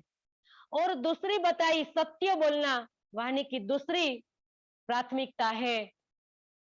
और प्रिय बोलना वाणी की तीसरी महत्ता है। और चौथी बताई धर्म के अनुकूल बोलना। ये चार प्रकार की वाणी की सुंदरता जी प्राथमिकता जो बताई गई है। तो इस प्रकार से हमें बोलना चाहिए। कभी किसी को कटु वचन, क्योंकि आज धनी ने कहा है कि मीठी जुबा मीठे वचन, मीठा हक मीठे प्यारी रूह, जो मीठा करे विचार। तो हमारी हर प्रकार से मीठे वचनों से हमें सबको संबोधना चाहिए। और आगे भी धनी ने कबीर जी ने भी कई दोहा में इस वाणी के बारे में कहा है कि हमारी वाणी में भी एक चौपाई आती है कि जिस जिन्हें दर्शने नेत्र ठरे और वचन ग्रहे अंग, वचन ठरे अंग, के जिनको देखकर आपको आनंद आता है और जिसकी वाणी को सुनकर आपको करार होता है, अंदर से एक शांति मिलती है। तो कई विघ्न हुए लेकिन न छूट न उनका साथ। ऐसे साधु महात्मा अथवा अगर हमें इनका साथ नहीं छोड़ना चाहिए तो इसी प्रकार से किसी को भी ताना नहीं देना चाहिए। तो यहाँ उनकी बोझाई ने उनको ताना दिया तो मिहिराज को आघात लगता है, दुख लगता है, तो उस घर को छोड़कर कहाँ जाते हैं, तो धरोल चले जाते हैं और वहां जाकर यहाँ का जो वजीर है उनको प्रार्थना पत्र भेजता है और वहां का दीवानगिरी का पद को वो प्राप्त करते हैं, क्योंकि मिहिराज निपुण थे, जो कार्य प्रबंधन के कार्य करने में निपुण थे। और उनका जो वजीर था कई प्रकार से मिहिराज को सब कारभार सौंप दिया और 2 साल तक वो एक कारभार करते रहे। अब कई कर चुकाने के लिए उन वजीर ने मिहिराज को अहमदाबाद भेजा और ये कार्य करते करते उनको 8 महीने लग गए। तो यहाँ कई कटु अनुभव होने के कारण मिहिराज के दिल से अंदर से ऐसा इल्हाम होने लगा कि इन राजाओं की जी हजूरी करते करते इन जी हजूरी करने से तो अच्छा है कि मैं मेरे सदगुरु के चरणों में जाओ। तो वहां से ये निश्चय कर लेते हैं कि अब मेरे को ये जो दीवान का जो पद है मेरे को छोड़ना है। तो वजीर को भी कहते हैं कि अब मेरे को मेरे सदगुरु के चरणों में जाना है। तब वो कहते हैं कि अब आपको जो अखत्यार लगे, आपको जो सही लगे, उनके ऊपर आप एक कारभार छोड़कर चल जाना। तो अब यहाँ सदगुरु की सूरत धाम तरफ फिर रहे हैं, क्योंकि अब समय हो गया है 1712 का। 1712 का समय हो गया सुंदरता जी। 1703 में अरब गए थे, 5 साल वहां रहे और 1708 में आए और 2 साल नौतनपुरी में रहे और 2 साल धरोल में रहे। तो इस प्रकार से 1712 हो गया और सदगुरु की सूरत, अब उनका अंतर ध्यान का समय हो गया, धाम गमन का समय हो गया और महाराज आते हैं। उनका कार्यभार सौंपते सौंपते किसी और को सौंपने में कई समय लग गया। अब सदगुरु उनको बुलाते हैं कि अब मेरे को धाम जाने का समय आ गया है, तो कोई मिहिराज को बुला कर ले आए। तब वालबाई को पश्चाताप होता है और वालबाई मिहिराज को आकर कहती है कि हे मिहिराज, सदगुरु आपको याद कर रहे हैं। तब मिहिराज उनको कहते हैं कि हाँ, मेरे को भी सदगुरु के चरणों में आने के लिए कई दिनों से इच्छा हुई है।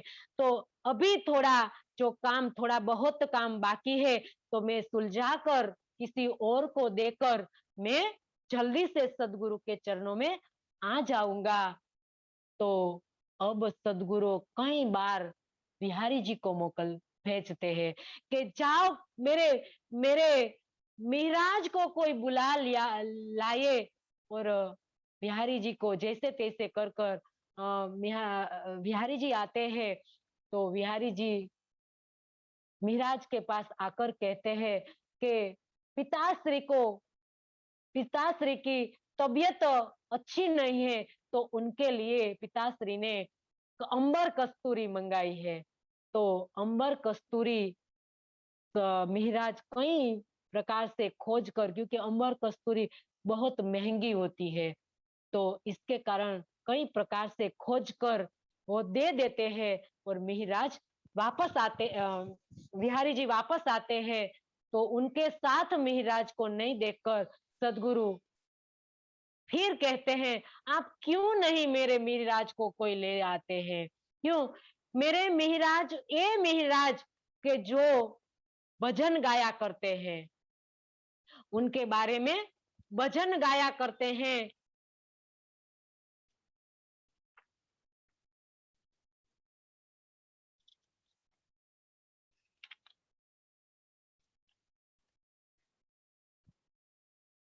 सिंधी भाषा में भजन गाया करते हैं कि मुंह मुंह कोड मथन बे मैं बातें करो 300।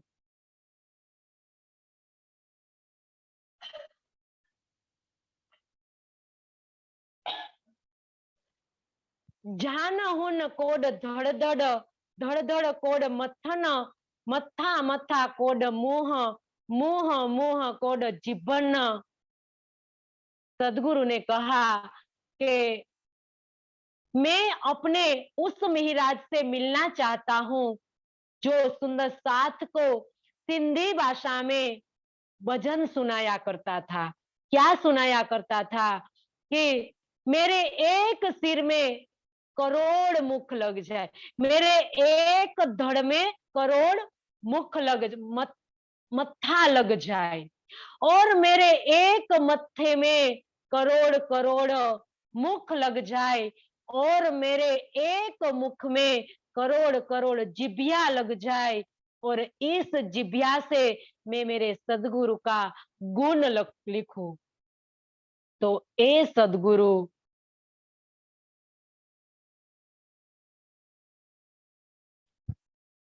मेरे सदगुरु का गुण लिखूं, फिर भी मेरे सदगुरु का मैं बखान नहीं कर पा रहा हूं। तो इसीलिए तो सदगुरु, देखो सुंदर साथ जी वाणी में लिखा, धनी के गुण, कितने धनी के गुण गिने। आज मिहिराज के अंदर, इसके पास ब्रह्मवाणी नहीं है, फिर भी वो अपने सदगुरु को गुण लिखने लगे, और वाणी में उन्हें लिख दिया, कोई पदम खरब में एक एक के आगे कोई प्रकार से मिंडे मुक्ते गए सुंदर साथ जी, लेकिन अपने सदगुरु, अपने प्रियतम का गुण नहीं गिन पाए। तो यहाँ सदगुरु ने कहा कि मेरे जो गुण गुनने लगे थे, उस मिहराज को कोई बुला कर लाइए। तब बिहारी जी को इशारत करते थे, आइए बिहारी जी, फेर के बात कही इशारत, बाप को दुखत है, कछु औषधि चाहती तो दोबारा कहा। तो दोबारा भी वो तो रट्टा लगाया मिहिराज ने कि मेरे पिताश्री को दुख स्वस्थ नहीं है, वो अस्वस्थ हो गए हैं, तो आप उनके लिए अंबर कस्तूरी दे दीजिए। और कहते हैं, मिहिराज उनको कहते हैं, मैं जल्दी आपके साथ चलना चाहता हूँ, लेकिन थोड़ा बहुत काम बाकी है। तब बिहारी जी उनको कहते हैं कि नहीं नहीं मिहिराज, आपको नहीं आना है, क्योंकि अभी अरब के प्रसंग से आपका जो सदगुरु है आपसे बहुत नाराज है, तो इसीलिए आपको नहीं आना। तो इस प्रकार से कई बातें कर कर बिहारी जी सत्य बात मिहिराज को नहीं बताते हैं कि आपको सदगुरु बुला रहे हैं। तो उनको डर लगता था कि जो मिहिराज आ जाएगा तो वो जो गद्दी है वो पिताश्री उनको दे देंगे। उनको पता ही नहीं है कि पिताश्री कौन गादी, जो गद्दी थी वो कौन सी गद्दी थी पिताश्री उनको देने वाले थे, उनको कोई पता नहीं था। उनको तो रूई की गादी का डर लगता रहता था कि पिताश्री जो मिहराज आ जाएगा तो उनको दे देगा और मैं रह जाऊंगा। तो इस प्रकार से डर की वजह से वो कह नहीं पाता था। तो अब सुंदर साथ जी, आगे की जो बातें मेहरा विहा जो सदगुरु कई प्रकार से विलखते हैं कि मेरे मिराज को कोई बुला लाइए, कि जो सब सही जो बात है कि मेरे मेरे को धाम गमन का समय आ गया है, और इंद्रावती टाढ़ी करे रुदन, मेरे को इनके दिल में बैठना है, और इनका दिल रुदन करता है। तो मैं किस प्रकार से उनके दिल में बैठ सकता हूँ? तो कौन से दिल की बात है और कहाँ बैठने की बात सदगुरु कह रहे हैं, ये सब बातें हम सुंदर साथ जी कल के बितक में रखेंगे। आज इतना ही रखकर सुंदर साथ जी यहाँ हम चौपाई दोहराएंगे। श्री देवचंद्र जी के दिल में रही बात अटक, फेर फेर कहे बुलाओ श्री महाराज रहे खटक, श्री महाराज रहे खटक।